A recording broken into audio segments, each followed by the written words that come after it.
সাফ অনূর্ধ্ব-20 চ্যাম্পিয়নশিপে বাংলাদেশের পরবর্তী ম্যাচের সময়সূচি দেখুন। সাফ অনূর্ধ্ব-20 চ্যাম্পিয়নশিপে নিজেদের দ্বিতীয় ম্যাচে আজ নেপালের বিপক্ষে খেলেছে বাংলাদেশ দল। এবার সাফ চ্যাম্পিয়নশিপের তৃতীয় ম্যাচে বাংলাদেশের প্রতিপক্ষ ভুটান। এই ম্যাচ নিয়ে আজকে মূলত আলোচনা। এবারের সাফ চ্যাম্পিয়নশিপে অংশ নেয়নি ভারত, পাকিস্তান ও মালদ্বীপ, আর অংশ নিয়েছে বাংলাদেশ, শ্রীলঙ্কা, ভুটান ও নেপাল।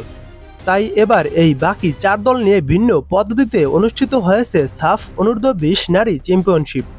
অর্থাৎ এই 4 দল নিয়ে একে অন্যের বিপক্ষে 2টি করে ম্যাচ খেলবে। মোট 6টি করে ম্যাচ খেলবে প্রত্যেকটি দল, এবং 6টি ম্যাচ শেষে হিসাব নিকাশ করা হবে পয়েন্ট তালিকায়। যারা শীর্ষস্থান ধরে রাখবে তারাই হবে চ্যাম্পিয়ন। অর্থাৎ হিসাব খুবই সোজা, 4 দল থেকে যারা পয়েন্ট তালিকায় 1 নম্বরে থাকবে তারাই চ্যাম্পিয়ন হবে 6 ম্যাচ শেষে। বাংলাদেশ আজকের ম্যাচ নিয়ে 2টি ম্যাচ ইতিমধ্যে খেলে ফেলেছে, আর বাকি রয়েছে 4টি ম্যাচ। এবার দেখুন বাংলাদেশ ও ভুটান ম্যাচটি সময়সূচি। জুলাইয়ের 15 তারিখ বাংলাদেশ ও ভুটান অনূর্ধ্ব-20 নারী দল মাঠে নামবে বিকেল 3টায়। ভেন্যু বসুন্ধরা কিংস অ্যারেনা, এবং এই ম্যাচটি সাফ অনূর্ধ্ব-20 নারী চ্যাম্পিয়নশিপে বাংলাদেশের তৃতীয় ম্যাচ।